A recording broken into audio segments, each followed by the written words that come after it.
Before we dive in, let's get real for a second. Have you ever had high hopes for a place, only to feel a little let down? That was exactly us in Phuket, Thailand. But hold on, don't click away just yet. There's more to this story than meets the eye.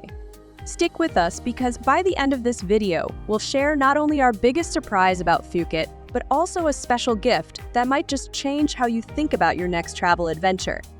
Whether you're dreaming of moving abroad or planning to slow travel, hit that subscribe button because we've got tips and real-life insights to help you every step of the way. Now let's talk Phuket. From stunning beaches to chaotic streets, charming locals, and surprising downsides, we're breaking down the good, the bad, and everything in between. Plus, we'll reveal a few unexpected gems and one major lesson that caught us off guard. Trust us, you don't want to miss this one. Let's get started. Phuket's beaches truly live up to the hype, and Bang Teo Beach was nothing short of spectacular. Imagine this pristine white sand stretching for miles, crystal clear waters gently lapping at the shore, and not a trace of trash in sight. Yes, you heard that right. No trash! Coming from someone who's used to fishing out plastic bags and debris every time I swim elsewhere, this was a revelation. The beach was immaculate, and the water was just as clean. We visited during the shoulder season, so it wasn't crowded, which made it feel like our own little paradise. It reminded me of Mexico back in the early 90s, before overdevelopment took over and stripped it of its natural charm. What struck us most about Bang Teo Beach was its tranquil vibe.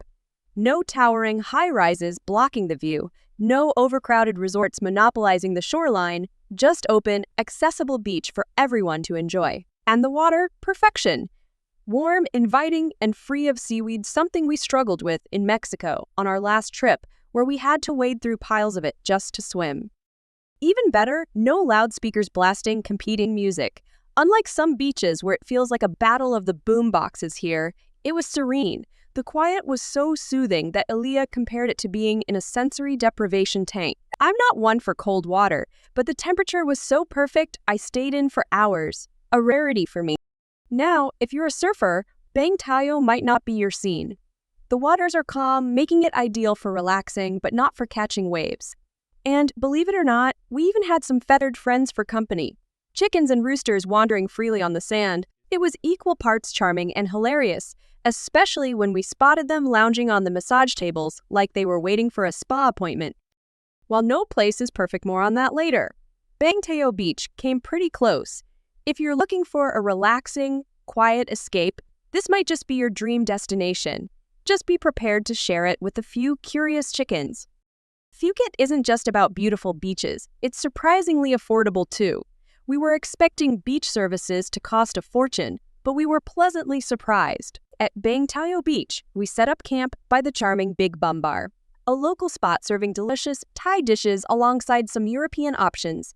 Beach chairs were only 100 baht per person for the entire day, about $3, and that was the standard rate along the beach. We double-checked with a few vendors to make sure we weren't dreaming. Cocktails like Mai Tais or daiquiris were just 200 baht, $6, while a hearty entry cost around $6.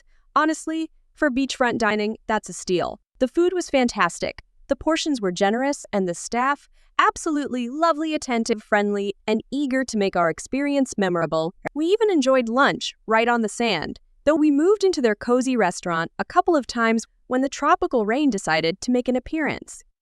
Speaking of weather, we loved it. Temperatures hovered in the low 80s, and the ocean breezes kept the humidity surprisingly manageable, especially compared to Kuala Lumpur, where we came from. Yes, we got a little sweaty when wandering inland, like in Phuket Old Town, where the breezes don't reach. But come on, it's the tropics. Out on the beach, it was perfect. Even during the occasional rain shower, it felt refreshing rather than inconvenient. One unexpected highlight, the tuk-tuks. These were not your typical, noisy three-wheelers. They were decked out with colorful lights and music, creating a fun, lively vibe. At 200 baht, $6 for a 10-15-minute ride from Bang Teo Beach to Boat Avenue, they were affordable and way more enjoyable than taking a taxi. Plus, they felt safer and quieter than the tuk-tuks we'd experienced in India. For shopping, Porta Phuket was a standout. It's a sleek, modern development with a mix of restaurants, boutique shops, and even a high-end grocery store. Amelia said it felt like walking through a resort, and she's right. It's a blend of convenience and luxury. We picked up her gorgeous new dress there, which was perfect for island weather. Between Porto and the charming shops at Boat Avenue, the area offered plenty of opportunities for retail therapy. When it came to dining out, Phuket blew us away. We usually cook most of our meals, but after a long day, treating ourselves to dinner felt like the perfect reward. The variety of cuisines was impressive. You could find anything you wanted, and the service, impeccable. Everywhere we went, the staff went above and beyond, offering some of the best hospitality we've experienced anywhere in the world. Whether it was relaxing on the beach, exploring the local markets, or indulging in amazing food, Phuket gave us the perfect mix of relaxation and adventure. It's a destination that delivers without breaking the bank and leaves you wanting to come back. Phuket's dining scene was a delightful surprise, especially when we stumbled upon Barachi Indian restaurant. The food was absolutely delicious, though the place wasn't busy, likely because of its less than ideal location. We also tried Hummus Heads, a Lebanese spot serving some of the best hummus we've ever had, and Mrs. B's, a casual bar and grill with a laid-back atmosphere, perfect for unwinding. Fun facts, Mrs. B's was actually recommended by our Airbnb host, and it ended up being our first dining stop in Phuket. Other favorites included Little Cam and Little Paris, two sister restaurants that were always bustling with energy and offered great service. For something light and refreshing, we headed to the J Bowl, which specializes in AKI bowls, perfect for a quick tropical pick-me-up. On average, dinner ranged from $10 to $20 per person excluding alcohol, with wine priced at $6 to $8 per glass. While this might sound typical for Western standards, it's a bit surprising for Thailand, where you'd usually expect things to be much cheaper. We balanced eating out with cooking at home, and the grocery options were fantastic. Via Market and the new Tops Market in Porto Phuket were impressively stocked with international ingredients, catering to expats from around the globe. However, there's a catch. Some items were shockingly pricey. Case in point, we accidentally bought 4 organic sweet potatoes for $15. Lesson learned, on the other hand, local fruit stands offered delicious produce at a fraction of the cost, so once we got the hang of the math, we stuck to those.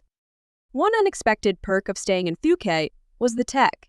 You don't need power adapters, since the outlets are compatible with both US and European plugs. Plus, the internet speed at our Airbnb was stellar 500 Mbps download and 250 Mbps upload, and we only lost power once, despite hearing about infrastructure challenges. But Phuket wasn't without its challenges.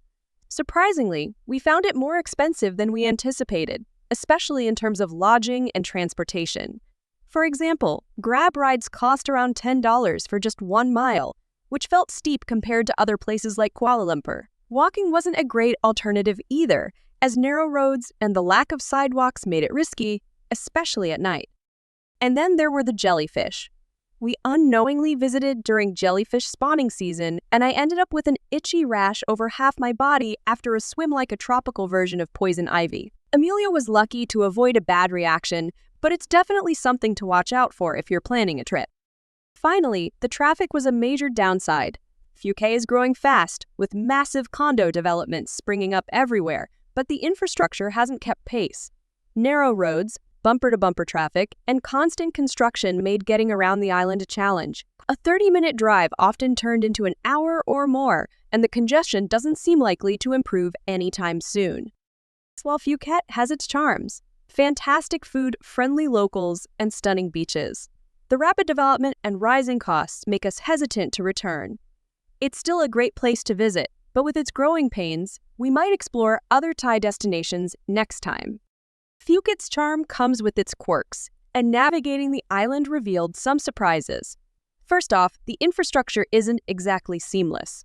For example, you can't flush toilet paper and tap water is undrinkable, so bottled water becomes a daily necessity. Public transportation is limited, aside from the iconic tuk-tuks, which are fun and reliable for short distances. There's also a basic bus system, but it's slow and not ideal for extensive travel around the island. Something else we noticed was the stark income disparity. It's hard not to feel a bit uncomfortable as a tourist when you see the contrast between the lives of the locals and the lifestyle catered to visitors and expats. It's a reminder of the two different worlds that coexist on the island. Phuket has become a Russian hotspot, almost a playground for Russian tourists and expats.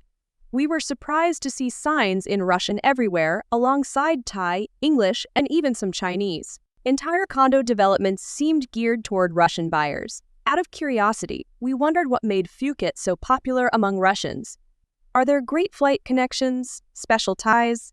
It's fascinating, and if anyone knows, please share. It's kind of like how Mexico is a natural destination for Americans.